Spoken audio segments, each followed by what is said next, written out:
வைத்தியர் அர்ச்சுனாவுக்கு ஏன் மக்கள் வாக்களித்தார்கள்? அவர் இன்று நாடாளுமன்ற உறுப்பினராக இருக்கின்றார். ஆனால் அவர் தொடர்பில் பல பேர் பல குற்றச்சாட்டுகளை முன்வைக்கின்றார்கள். மனநலம் பாதிக்கப்பட்டவர்கள் சிலர் இணைந்து அவருக்கு வாக்களித்து ஒரு மனநலம் பாதிக்கப்பட்டவரை நாடாளுமன்றத்துக்கு அனுப்பி இருக்கிறார்கள் என்கின்ற குற்றச்சாட்டை எல்லாம் வெளி மாவட்டங்களில் இருப்பவர்களும் அதே போல யாழ்ப்பாணத்தைச் சேர்ந்தவர்களும் முன்வைத்து வருகின்றார்கள். இது தொடர்பாக பலர் அவரை கேலிக்குள்ளாக்கி வருகின்றார்கள். உண்மையிலே ஏன் அவருக்கு வாக்களித்தார்கள் என்பதற்கு ஒரு சம்பவத்தை நான் இப்போ சொல்லுகின்றேன். கொஞ்சம் சற்று சிந்தித்து பாருங்கள். எதற்காக மக்கள் இப்படியானவர்களை எல்லாம் தெரிவு செய்து நாடாளுமன்றம் அனுப்பினார்கள் என்பது உங்களுக்கு நன்றாகவே விளங்கும்.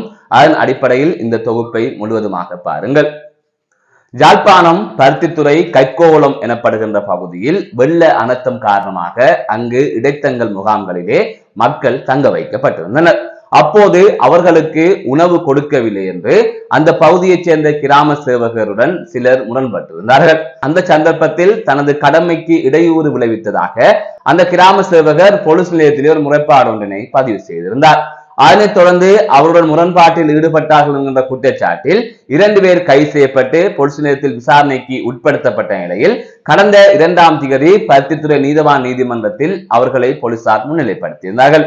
அதனைத் தொடர்ந்து அவர்களை விளக்கமறியலில் வைக்குமாறு நீதிமன்றம் உத்தரவிட்டிருக்கின்றது. இது தொடர்பான செய்திகள் வெளியாக இருந்தது. இதனை அனைவருமே பார்த்திருப்பீர்கள். இது வேறொரு விடயம். இந்த விடயம் நடந்ததற்கு பிறகாக பருத்தித்துறை பிரதேச செயலகத்திற்கு முன்பாக கைது செய்யப்பட்டவர்களின் உறவுகள் மற்றும் பொதுமக்கள் இணைந்து ஒரு போராட்டம் ஒன்றினை முன்னெடுத்திருந்தார்கள். இந்த சம்பவத்திற்கு எங்களுக்கு நீதி வேண்டும் என்று கூறி அதன் தொடர்ச்சியாக பலர் அங்கு சென்றிருந்தார்கள். அதாவது அரசியல்வாதிகள் பலர் அங்கு சென்று நடந்த சம்பவங்கள் தொடர்பாக கேட்டறிந்து விட்டு அவர்கள் சென்று விட்டார்கள். ஆனால் இன்று அந்த மக்கள் யூடியூப் சேனல் ஒன்றுக்கு வழங்கிய ஒரு நேர்காணலிலே அவர்கள் குறிப்பிட்டிருக்கிறார்கள், வைத்தியர் அர்ச்சுனா இங்கு வர வேண்டும்.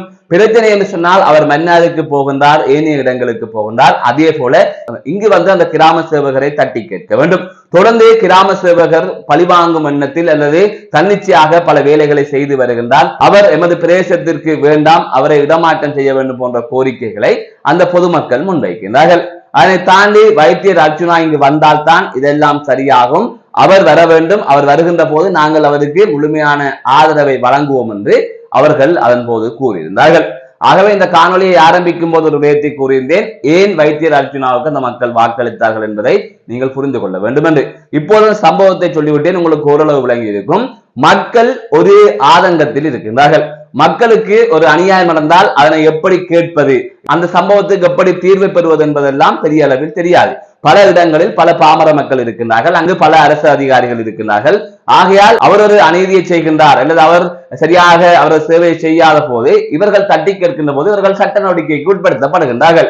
ஆகவே சட்டம் இருக்கின்றது, சட்ட நடவடிக்கைக்கு அவர்கள் உட்படுத்தப்படுவார்கள். ஆனால் மக்கள் எதிர்பார்க்கின்றார்கள் என்று சொன்னால் பிரச்சனை நடக்கின்றது. இதை யாரு கேட்பார்? எங்களுக்காக ஒரு குரல் கொடுத்து கேட்கின்ற போது அவர்களது ஆதங்கம் கொஞ்சம் நிவர்த்தி செய்யப்படுகின்றது. ஆகவே வைத்தியசாலை மீதும் இப்படித்தான் அனைத்து மக்களும் பெரும்பான்மையான மக்களும் ஆதங்கத்தில் இருந்தார்கள். வைத்தியசாலைக்கு செல்லுகின்ற போது வைத்தியசாலையில் இருக்கின்ற காவலாளி உட்பட உள்ளே வேலை செய்கின்ற தாதிமார் வரை வைத்தியர்கள் வரை அனைவருமே இப்படி நடந்து கொள்வது, அதாவது சரியாக நடந்து கொள்வதில்லை, மரியாதையாக நடத்தப்படுவதில்லை. ஆனால் இவர்களை எல்லாம் பேச வேண்டும் என்று தோன்றும், ஆனால் பேச முடியாது. பேசினால் போலீஸ் நிலையத்திலே முறைப்பாட்டை கொடுப்பார்கள். அதனை அடுத்து நாங்கள் சட்ட நடவடிக்கைக்கு உட்படுத்தப்படுவோம், இதனால் நாங்கள் ஒரு பின்னடைவை சந்திக்க வேண்டி வரும் அல்லது தேவையில்லாத பிரச்சனைக்கு முகம் கொடுக்க வேண்டி வரும் என்பதற்காக அவர்கள் அந்த நேரத்திலே பொறுமையாக இருந்து ஒதுங்கி போவார்கள். ஆனால் அவ்வளவு மக்களும் மனதுக்குள் அந்த ஆதங்கத்தை வைத்திருப்பார்கள். அதாவது வைத்தியர்கள் தொடர்பாகவோ அல்லது அரசு அதிகாரிகள் தொடர்பாக அவர்கள் ஆதங்கத்தை மனதுக்குள் வைத்திருப்பார்கள். அப்படி இந்த ஆதங்கத்தை வைத்திருக்கின்ற போது சரிவிலைக்கு அப்பால் எங்களுக்கு ஒரு கோபம் இருக்கும். நாங்கள் பேச வேண்டிய விடயத்தை இன்னொருவர் பேசுகின்ற போது இவர்களது ஆதங்கம் குறைகின்றது, இவர்கள் கொஞ்சம் திருப்தியாக இருக்கின்றார்கள். ஆகவே தீர்வு வருகின்றதோ இல்லையோ எங்களுக்கு அவர்கள் மீது அதிருப்தி இருக்கின்றது, அவர்களது செயற்பாடு பிழையாக இருக்கின்றது, எங்கள் வரிப்பணத்தில் அவர்கள் சம்பளம் எடுத்துக்கொண்டு எங்களுக்கு எதிராகவே அவர்கள் இப்படி செயற்படுகின்றார்கள். இதை ஒரு தனிநபராக இந்த விடயத்துக்கு எதிராக சட்ட நடவடிக்கைக்கோ அல்லது ஏனைய செயற்பாடுகளையோ முன்னெடுக்க செல்ல வேண்டுமானால் இதற்காக பல நாட்கள் ஒதுக்கி இந்த விடயத்திற்காகவே தொடர்ந்து நாங்கள் காலத்தை வீணடிக்க வேண்டும். அப்படி வீணடித்தாலும் இந்த அரசு அதிகாரிகளுக்கு எதிராக நாங்கள் ஏதாவது கலைத்து தீர்வு வருமா என்று கேட்டால் இல்லை என்பதே மக்களின் மனநிலையாக இருக்கின்றது. ஆகவே இப்படி ஒரு தனிநபர் கேட்கின்ற போது மக்கள் வந்து உடனடியாக திருப்தி அடைகின்றார்கள் என்பதுதான் உண்மையான விடயமாக இருக்கின்றது.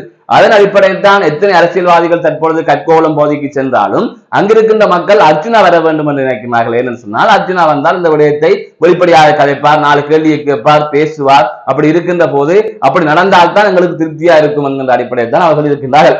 ஆகையால் மக்களின் வாக்களித்தார்கள் என்பதற்கு உங்களுக்கு இப்போது விடை தெரிந்திருக்கும் என்று நினைக்கின்றேன். ஆகையால் மக்களை பேசுவதை விடுத்து நீங்கள் அனைவரும் அனைத்து அரசு சேவைகளும் சரியாக செயற்பட வேண்டும் என்பதை பேசுங்கள். எந்த ஒரு அரசு அதிகாரிகள் தொடர்பாகவோ அல்லது எந்த ஒரு பெரிய நபர்கள் தொடர்பாகவோ செல்வாக்கு மிக்கவர்கள் தொடர்பாகவோ யாருமே பேசுவதில்லை. பேசுவதால் எதிர்வினையை சந்திக்க வேண்டும் என்கின்ற ஒரு சூழல் இருக்கின்றது. அதில் உண்மையும் இருக்கின்றது. அதாவது ஒருவர் தனிப்பட்ட ரீதியில் அவர்களால் பாதிக்கப்படுகின்ற போது அதிலிருந்து தனிப்பட்ட நபர் மீள்வது என்பது கஷ்டம். ஆனால் அனைவருமே சேர்ந்த ஒரு விடயத்தை முன்னெடுக்கின்ற போது அதனை ஒரு எதிர்ப்பாக பதிவு செய்ய முடியும். ஆகையால் இது தொடர்பாக சிந்தியுங்கள். மீண்டும் ஒரு காணொலி சந்திக்கின்றேன். நான் நடராசா ஜெயகாந்தன்.